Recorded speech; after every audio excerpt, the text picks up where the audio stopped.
Hi everyone, welcome back to my channel. I will be doing an unstuffing of my 100 envelope challenge. So I did complete this last week, so I will be doing a Q&A type session and unstuffing this at the same time. So if you want to watch me see how much is in my 100 envelope challenge, then keep on watching. So in my previous video, I did ask you guys to leave some questions for me in the comments. So I did write them down, and I will do like a chit chat Q&A session while I unstuff this. So let's just dive right into it. All right.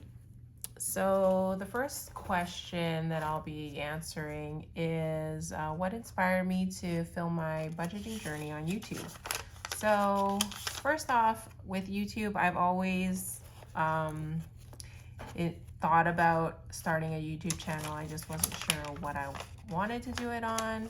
I mean, I've always watched videos like makeup tutorial type videos, and I'm into luxury handbags, so I do watch a lot of handbag reviews, and I guess that kind of inspires me, or I wouldn't say inspires me, but it kind of helps me decide on what I want to purchase next for handbags at least.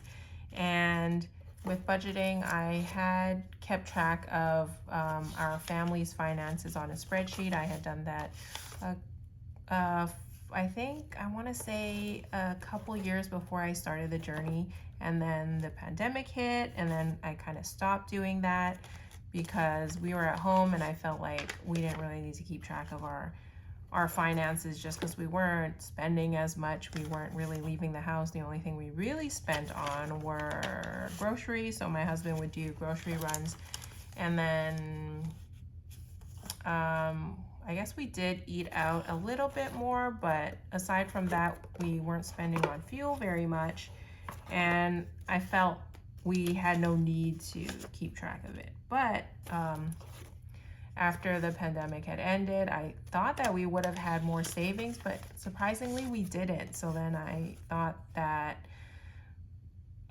holding myself accountable for budgeting, and I guess filming it and making sure I keep track of it. So I stopped doing the spreadsheet thing, and I started writing everything down and then actually having cash. So even though I was keeping track of my budget on a spreadsheet, we're still using our credit cards, and it was really like, oh, at the end of the month, let's see how much we spent and also try to keep our budget within this.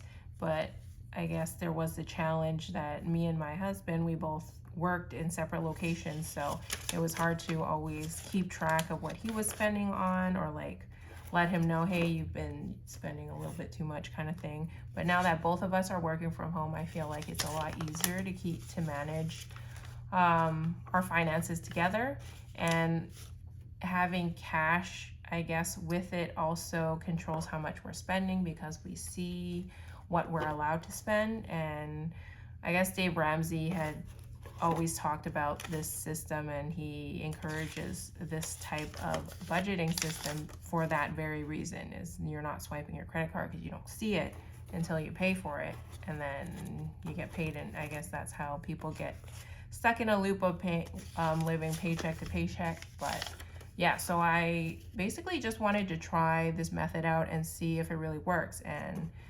I guess for my personal growth with the entire budgeting thing, and also filming on YouTube, it really holds me accountable and our family accountable for how much we do spend, and also making sure that I'm doing this consistently. So I think this entire journey has definitely built up my confidence speaking in front of a camera, because my first few videos, I felt like I was always really nervous. I was kind of sweating. I'd get hot when I'm filming because I'm talking to you guys, but then now I'm much more comfortable talking in front of a camera, even though 90% of the time I'm really just counting money. But my counting skills have improved incredibly. So my money counting skills were not that good in the beginning, so they've definitely gotten much better. And yeah, I guess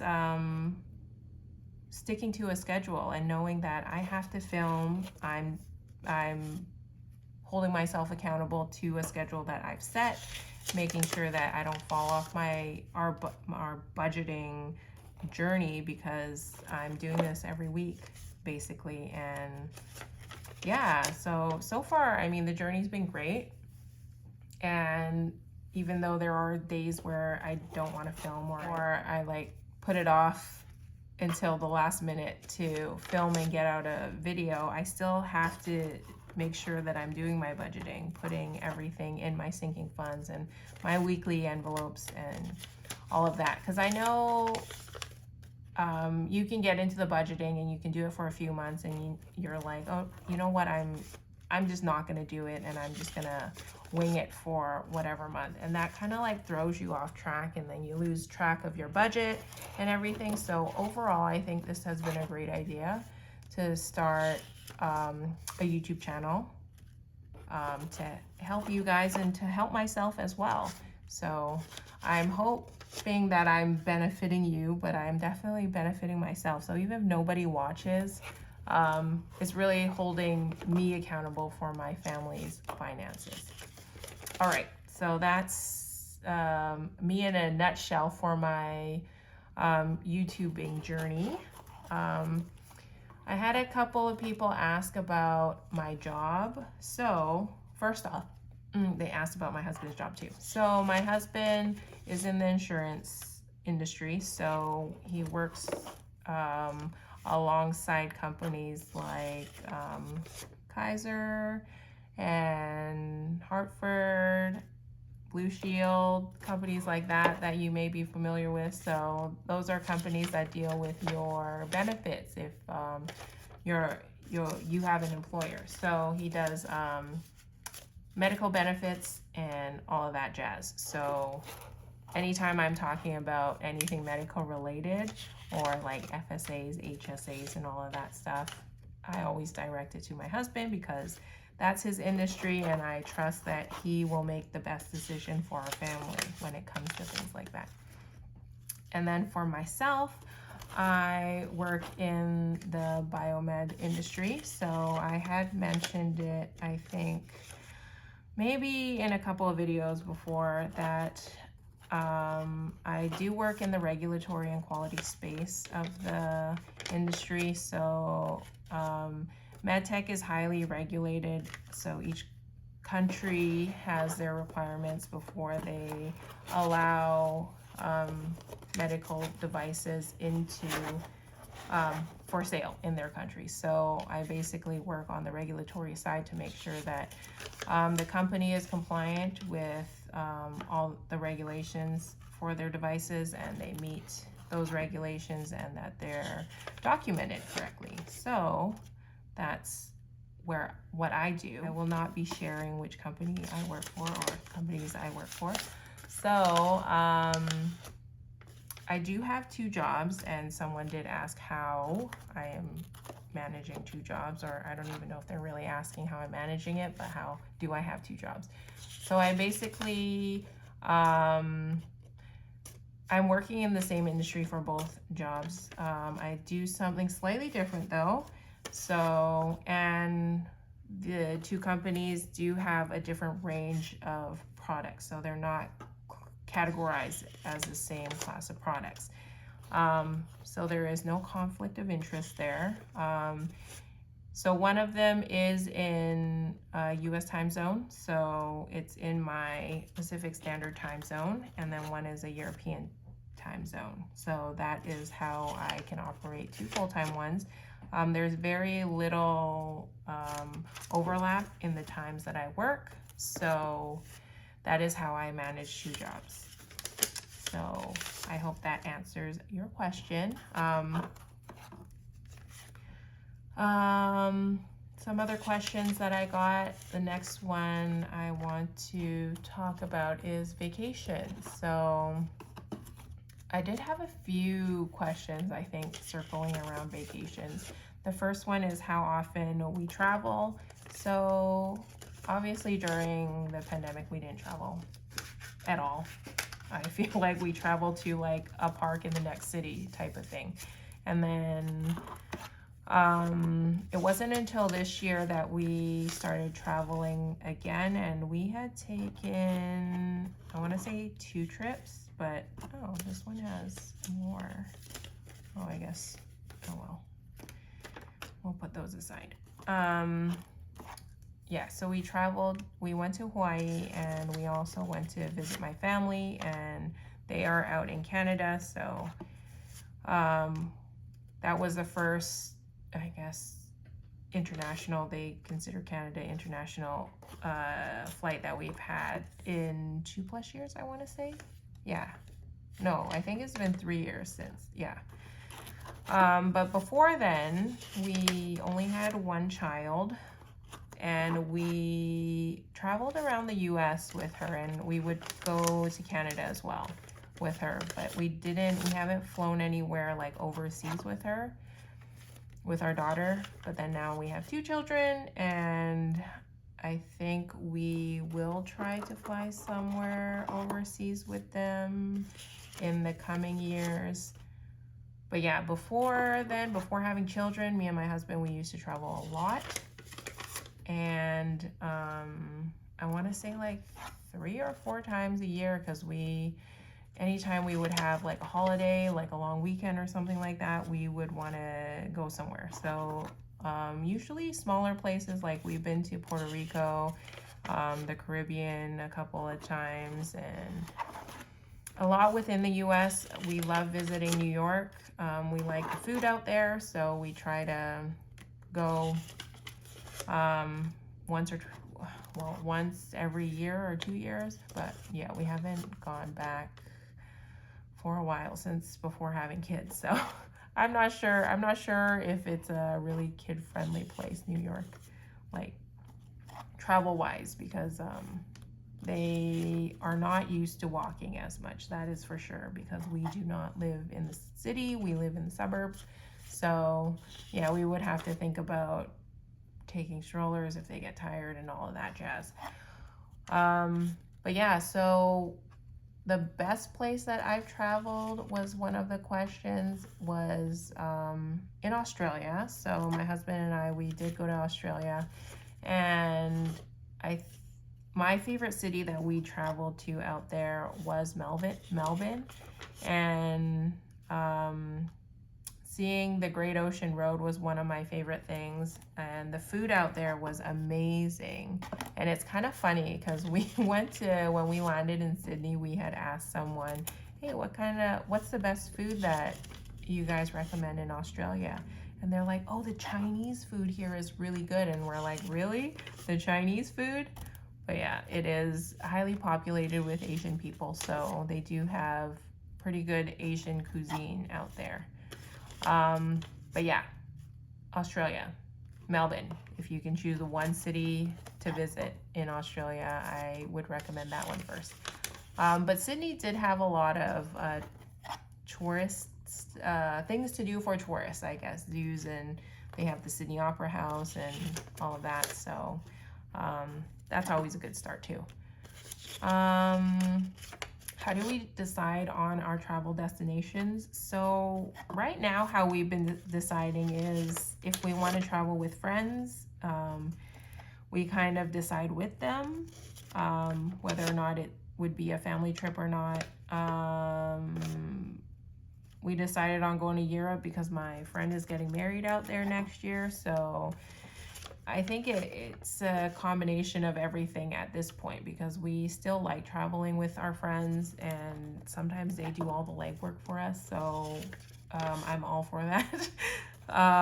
So yeah, that's kind of how we decide how we're traveling. In the future, I don't know how it's going to be when our children are older, but we definitely do want to take them overseas. We want to experience going to Asia with them. Yeah, and just to bring more culture into them as they start getting older. I'm coming up to my last few questions. So for self-care, self-care, what do I do for myself? So I don't actually do too much to kind of treat myself out, but I want to say, like, for self-care, I do have skincare routine that I follow. So that's like every night, every morning, I'm always focusing on my skin. I want to say the face portion of my skin primarily. So that's like serums and moisturizer, sunscreen, all of that stuff. I do face masks on a weekly basis, so I guess that is kind of a treat for myself. It's a little bit of me time, even though it is like maybe like 10-15 minutes of me time, but it's still something that I do for myself. And then I guess massages and going to the spa, I do that, I want to say like once or twice a year. It's not very often, but it is some time that I get to take for myself. But aside from that, I guess date nights, does that count? I don't know. I think date nights probably count as treating yourself, going somewhere nice without the children. What's my favorite food? I guess that is a good segue. So when I dine out, I really like sushi. So omakase type sushi. So that's like when you're sitting in front of the chef and then they prepare your sushi in front of you and it's like their decision type of thing, chef's choice. But I like that. I had a really good experience in New York for that, and in LA they have quite a few good places as well. But Japanese food in general I really like. And then my last question was the best movie I've ever watched, and that one's always been a tricky one. I feel like I can never answer what the best movie is because there's just so many, and of all the years that I've lived there, it's hard to pinpoint the right movie. And I feel like I've kind of like lost track of what I would consider the best movie of all time. But when I think of it, I'm reminded of like The Beautiful Mind, The Butterfly Effect. During that time of my age where I had watched those, I really enjoyed those ones. But I like movies that are based on true stories. I don't know what it is, but when I find out that a movie is based on a true event, I want to watch it. And I think that's one of the reasons why I really enjoyed The Beautiful Mind. Marvel movies, I really like the Avengers series. I know it's kind of it's really easy to watch. It's one of those things like, hey, the Avengers is coming out with a new movie, and we're gonna go watch it in theaters, because it's always like you can't go wrong with that. And I think Endgame was my favorite one of all of them, even compared to, well, I actually didn't watch very many of the ones that had come out on Disney Plus, but the ones that I tried to watch, I didn't end up finishing it for some reason. For this year, I think the best movie that did come out was Top Gun. I don't think any movie can beat that one, and I did watch the original Top Gun before watching the new one, and the new one was so much more better, I want to say. Even just watching like the old Top Gun, I'm kind of like, oh, movies were created so differently back then. And then the movie that I would rewatch all the time, like over and over and never get sick of it, is Devil Wears Prada. So I'm really into movies and TV shows that have a very good sense of fashion, I want to say, and have good costumes, things that I would want to watch. So yeah, Devil Wears Prada is hands down my favorite movie that I would rewatch over and over again and never get sick of. All right, so that does it for my questions. I didn't have too many, but I feel like it was just enough to finish my unstuffing. All right, so I had unstuffed it all, so the next step is basically just to count it with you guys. So let me see. I am in frame. Let me put this aside, and then we will count it together.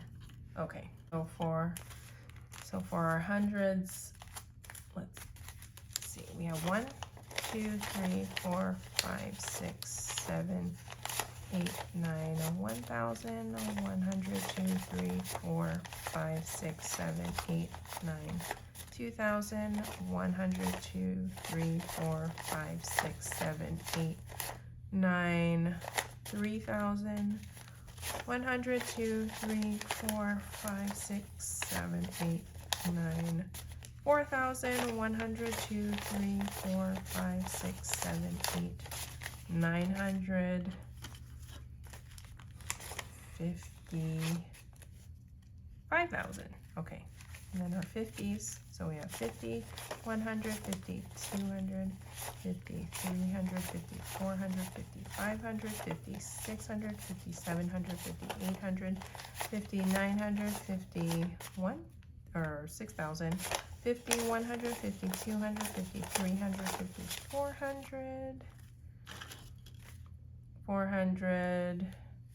20, 40, 60, 80, 500, 20, 40, 60, 80, 600, 20, 40, 60, 80, 700, 20, 40, 60, 80, 800, 10, 15, 20. So $6,820 is what we ended up saving. So if this is the first time you're watching this and it looks kind of weird, the reason why I was able to save this amount of money is because anything that was numbered from 1 to 20, I had put in a $20 in, and then anything from 21 to 21 to 50, I put a $50 in, and then 51 to 100, I had put $100 in. So if you do it that way, then you get to save, what was it? $6,820. So yeah, that does it for my cash unstuffing. What am I going to do with this? I do not know. That was one of my questions. I still don't know. I think I am probably just going to put it in my savings. We're going to invest it because the market is really low right now. Well, not really low, but it's gone down this past week. So we're going to invest it in the S&P 500. And we'll just leave it there and see what it looks like in 5 years, I guess, because we don't have anything planned for it. But yeah, that does it for my video. I hope you enjoyed it, got to know me a little bit better, and I will see you all in my next cash stuffing. Bye, everyone.